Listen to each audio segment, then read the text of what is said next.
pagi anak-anak. Pagi, Bu. Teman-temannya apakah sudah masuk ke kelas semuanya? Sudah, Bu. Oke, sebelum itu Om Swastiastu.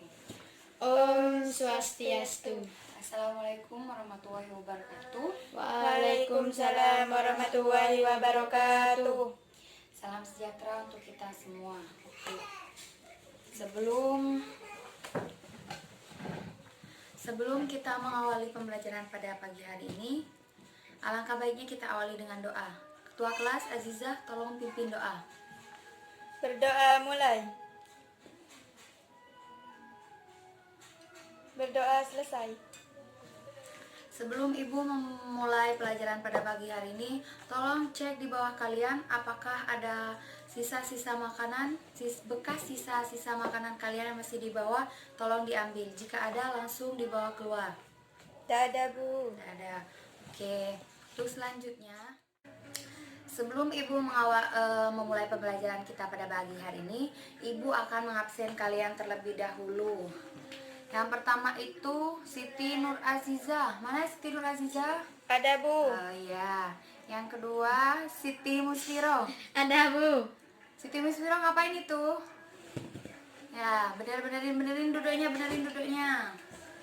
Kemudian Zidkia Romadoni Ahmad. Sakit. Sejak kapan Zizi sakit? Kemarin. Kemarin. Oh, semoga lekas sembuh. Udah semuanya ya? Terhubung sudah Ibu absen semuanya. Baiklah, karena Ibu telah mengabsen kalian semua, Ibu akan memulai pembelajaran kita pada pagi hari ini. Yang pertama itu, Ibu akan terlebih dahulu menjelaskan mengenai tujuan pembelajaran kita pada pagi hari ini. Ada yang tahu? Tidak ada. Tidak ada ya, baiklah. Tujuan pembelajaran kita pada pagi hari ini yaitu untuk mengetahui mengenai status dan peran individu dalam interaksi sosial.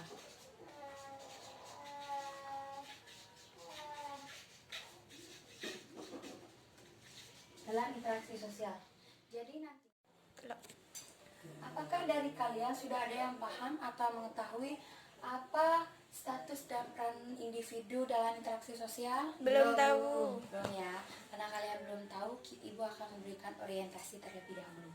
Yang pertama, Ibu akan menjelaskan mengenai status dan peranan.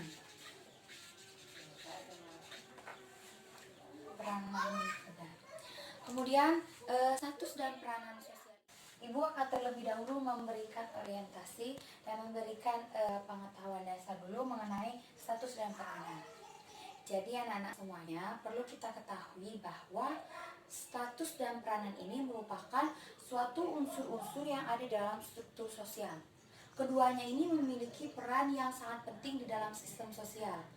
Oke anak-anak, apakah ada yang masih ingat apa itu sistem sosial? Ada, Bu. Siapa? Saya, Bu. Oke Viro, tolong dijelaskan kepada teman-temannya apa itu sistem sosial. Sistem sosial adalah pola-pola yang mengatur hubungan timbal balik antar individu dalam masyarakat. Oke, benar banget, benar sekali. Jadi, Nah, benar sekali apa yang dikatakan oleh Viro, bahwa sistem sosial ini merupakan pola-pola yang mengatur hubungan timbal balik antar individu dalam masyarakat. Kemudian perlu kita ketahui juga bahwa secara empiris perbedaan sosial ini memiliki pengaruh terhadap cara berperilaku dan sikap seseorang, yang mana seseorang itu akan memiliki sikap yang berbeda apabila dia memiliki status yang berbeda terhadap orang yang disikapinya. Ya, lanjut saja, itu adalah sekilas pengetahuan dasar atau orientasi dasar mengenai status dan peranan. Kemudian yang selanjutnya Ibu akan menjelaskan yang pertama itu adalah status sosial.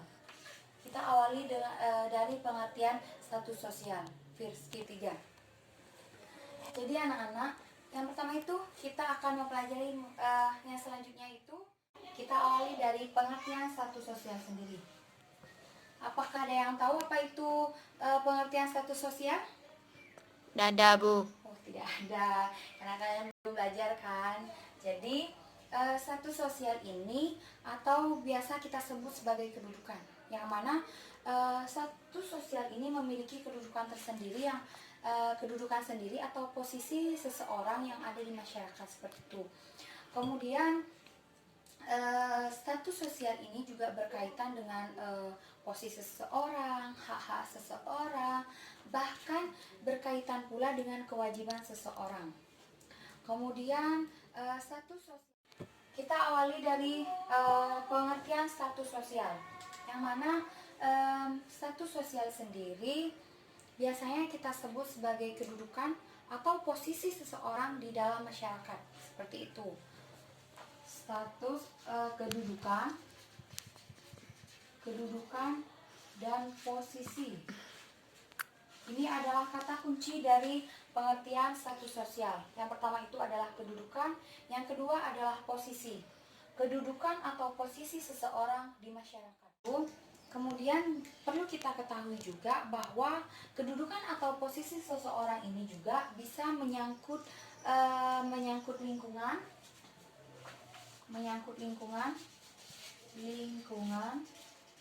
bisa juga menyangkut terhadap hak-haknya, hak-hak seseorang tersebut, kemudian bisa juga menyangkut terhadap kewajibannya.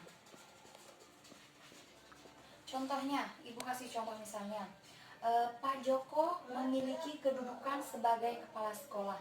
Jadi Pak Joko sendiri memiliki status sosial, status yang ada di masyarakat sebagai kepala sekolah. Serta Pak Joko sendiri juga memiliki hak-haknya terhadap hak-haknya menjadi kepala sekolah, serta memiliki kewajiban-kewajiban yang harus dipenuhi sebagai kepala sekolah, seperti itu. Baiklah anak-anak, sebelum Ibu melanjutkan materi selanjutnya, apakah dari kalian ada yang tidak paham atau tidak mengerti? Paham, Bu. Benar paham ya? Baiklah, karena kalian sudah paham semuanya, Ibu akan melanjutkan. Yang mana menurut Raplinton,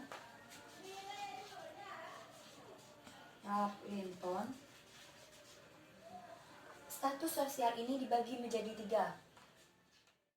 Apakah dari kalian ada yang tahu apa saja status sosial menurut Raplinton? Nggak ada, Bu. Kalian nggak belajar ya tadi malam? Kayaknya kalian banyak yang nggak tahu. Oke. Jadi menurut Raplinton sendiri, status sosial itu dibagi menjadi 3. Yang pertama itu adalah chief status.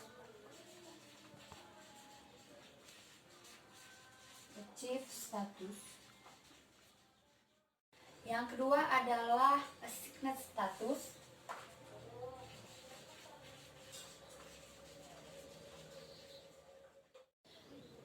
Yang ketiga adalah ascribed status.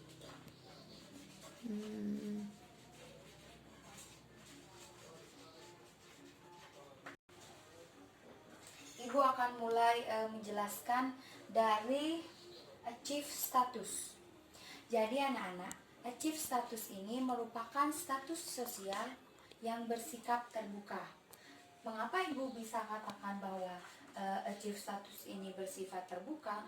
Karena achieve status ini merupakan status sosial yang diperoleh seseorang karena usaha atau kerja keras, serta dilakukan dengan sengaja. Contohnya misalnya seseorang dilahirkan dari keluarga seorang petani, namun karena usahanya terus-menerus, sang anak ini atau seseorang itu tersebut, dia akhirnya belajar dengan sangat giat, belajar dengan sangat rajin, akhirnya seseorang tersebut menjadi guru.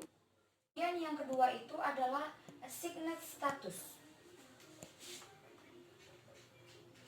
Assigned status, kata kuncinya adalah pemberian dari orang lain. Apakah bisa dipahami anak-anak? Bisa. Bisa. Oke, Ibu lanjut ya, karena kalian sudah paham. Kemudian yang selanjutnya ini adalah assigned status. Assigned status ini bisa kita beri kata kuncinya, yaitu pemberian. Pemberian dari orang lain.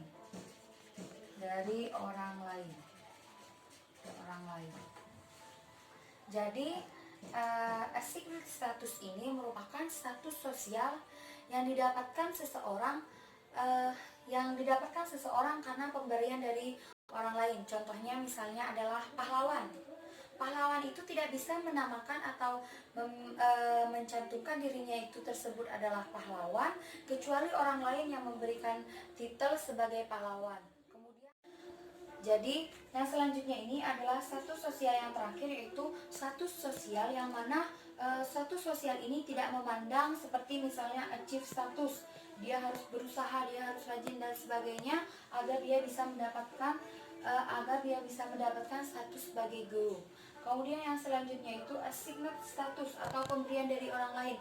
Jadi status sosialnya itu diberikan orang lain, jadi tidak seperti itu. Akan tetapi assigned status ini yang terakhir ini merupakan sebuah status sosial yang dibawa sejak lahir. Kata kuncinya adalah bawaan sejak lahir.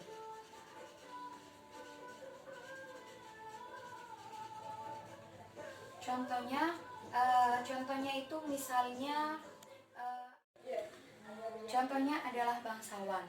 Jadi anak yang lahir dari keluarga bangsawan akan secara otomatis dia akan juga menjadi bangsawan seperti itu. Sebelum Ibu lanjut materi selanjutnya, apakah dari penjelasan Ibu mengenai pengertian status sosial kemudian macam-macam status sosial menurut Rafflinton, apakah ada yang belum paham? Paham ya. Oke, karena kalian semuanya sudah bilang paham, Ibu akan membagi kalian menjadi beberapa kelompok. Ibu akan bagi kalian menjadi 3 kelompok. Yang pertama itu kelompok pertama nantinya akan membahas mengenai achieve status. Kemudian yang selanjutnya akan membahas mengenai assigned status. Yang selanjutnya adalah ascribe status. Ibu minta dari perkelompoknya nanti Ibu minta dari perkelompoknya nanti memberikan contoh mengenai achieve status, kemudian assigned status, dan ascribe status, seperti itu. Jadi 3 kelompok itu harus menyediakan 3 contoh dari masing-masing status ini. Ibu akan membagi kalian menjadi 3 kelompok.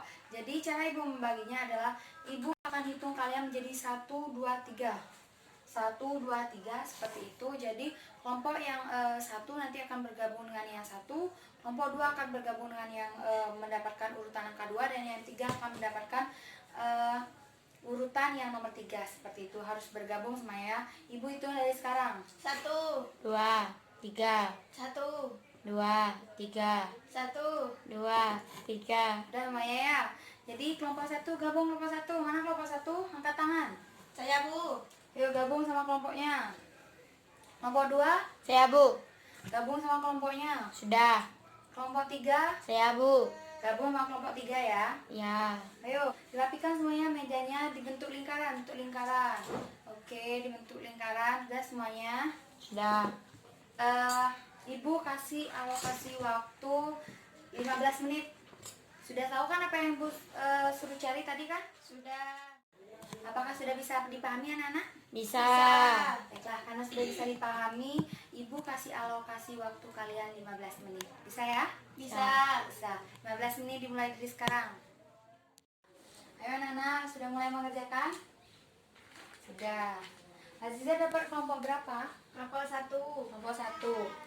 Udah mulai didiskusikan ya, apakah ada yang belum dipahami dari mengenai achieve status? Sudah paham. Sudah paham ya, bisa langsung dicari ya, mengenai 3 contohnya seperti yang telah Ibu jelaskan tadi ya. Jadi kamu langsung cari 3 contohnya ya. Iya. Ya, mudah ya. Yang lain gimana? Sudah. Sudah ya? Ya. Sudah semuanya Nana? Sudah. Oke, karena juga waktunya sudah habis, Ibu minta 1 kelompok untuk maju pertama kali. Kelompok siapa yang mau maju? Saya, Bu. Kelompok Viro ya? Ya. Oke, kelompok Viro mendapatkan kelompok 1 ya. Ya. Kelompok 1 achieve status, bisa langsung maju. Viro, ya maju. Perkenalkan namanya terlebih dahulu. Perkenalkan, nama saya Siti Musfirah dari kelompok 1. Saya di kelompok 1, tepuk tangannya dulu kelompok 1. Oke. Saya akan membahas tentang active status. Contohnya active status adalah dokter. Dokter bisa menjadi kedokteran. Dokter bisa menjadi kedokteran, Bisa menjadi dokter, bisa menjadi dokter Dokter. karena dia kuliah di kedokteran dan rajin belajar atau giat belajar sehingga dia menjadi sarjana kedokteran. Nah, bagus. Beri tepuk tangan untuk Viro yang sudah berani maju ya, bisa duduk dulu ya. Ya. Ibu akan jelaskan. Dokter ini bisa dikatakan sebagai active status karena dokter ini merupakan status sosial yang dilakukan secara sengaja. Yang pertama itu dia itu kuliah kedokteran. Orang yang ingin menjadi dokter itu harus kuliah di kedokteran. Tidak mungkin orang yang ingin menjadi dokter itu kuliah di kependidikan seperti itu misalnya contohnya. Yang kedua adalah rajin belajar. Yang mana nantinya apabila dia rajin belajar dan giat belajar, dia akan bisa secepatnya menjadi sarjana kedokteran sehingga dia bisa menjadi dokter. Kemudian ibu di sini punya gambar yang bisa juga memberikan wawasan terhadap kalian mengenai macam-macam dari status sosial ini. Bu ambil gambarnya ya. Nih, coba kalian perhatikan semuanya, perhatikan ke papan ya. Ini gambar apa? Guru. Guru ya. Yang lain ada yang bisa jawab ini gambar apa? Ya, Bu. Ya, benar yang dikatakan oleh Aziza bahwa ini adalah gambar guru. Kemudian yang ibu ingin tanyakan selanjutnya ini adalah guru termasuk ke dalam status sosial yang mana? Ada yang tahu guru ini termasuk ke dalam status sosial yang mana? Ada. Siapa? Saya, Bu. Oke, Aziza. Termasuk active status. Active status ya, iya benar sekali. Jadi guru ini termasuk ke dalam status sosial active status. Baik ibu, lihat waktunya. Aduh, ternyata waktunya sudah mau habis. Oke, karena sudah mau habis, maka materi selanjutnya pembelajaran kita pada minggu depan, karena materinya ini belum selesai, maka bisa dicatat anak-anak bahwa materi selanjutnya kita akan membahas mengenai peranan sosial, peranan individu di dalam interaksi sosial seperti itu. Jadi kalian bisa yang pertama itu cari referensinya atau cari referensi atau pengetahuan-pengetahuan yang lainnya, bisa di buku, internet, atau bisa juga di koran atau majalah dan sebagainya yang bisa kalian cari tentang peranan sosial, entah itu pengertiannya dan sebagainya. Apakah bisa dipahami anak-anak? Bisa. Baiklah anak-anak, karena pembelajaran kita pada pagi ini sudah selesai, waktunya juga sudah habis, kemudian pembelajaran yang selanjutnya telah ibu sampaikan, maka ibu minta wakil ketua kelasnya untuk menutup pelajaran ini dengan doa. Berdoa dimulai. Selesai. Oke, baiklah anak-anak, ibu tutup dengan para Santi. Om Santi Santi Santi Om.